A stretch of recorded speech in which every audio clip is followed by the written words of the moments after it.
Attackers don't always break in with code, they just slide into your inbox like, "Hello friend," and hope you do the breaking for them by clicking first and thinking later. Phishing is an attempt to gain sensitive information, like usernames and passwords, credit card details, or bank credentials, by falsely representing the attacker as a trustworthy source through electronic communication. It's electronic social engineering, and a classic example is the Nigerian prince scam that promises big money if you send payment or bank account numbers.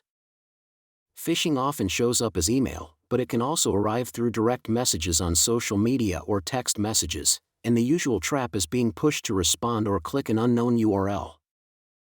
Obvious phishing attempts commonly have misspelled words, weird fonts or sudden font changes, odd graphics, or promises that seem too good to be true, so if your gut says this is sketchy, listen to it. Voice phishing, or vishing, is phishing done by phone call or voice message, using either a real person or a digital voice. Vishing often uses eliciting information, which means the attacker sneakily gathers personal information from a victim who doesn't realize they're giving it away, like getting you to reveal an address or your mother's maiden name while it feels normal. Vishing scams often use fear, urgency, or fake authority, like someone claiming to be the IRS or the police, so they can pressure you into solving a fake problem. For example, scammers may claim you owe back taxes, but the real IRS only calls after sending a certified letter first. And if someone says you can pay with Apple, Google Play, or Starbucks gift cards, that's basically the scammer screaming, "I'm a scammer," without realizing it. Smishing is phishing delivered through SMS text messages, and it's become more common because texting is everyday communication, so the same click this link trick just moved from email to your Messages app. Phishing can reach huge numbers of people using spam, which is when a message, typically email, is sent to many people, and even a tiny success rate can still hit lots of victims. When spam is sent over instant messaging apps like Discord, Google Hangouts, or Instagram Direct Messenger, it's called spam over internet messaging, SPIM.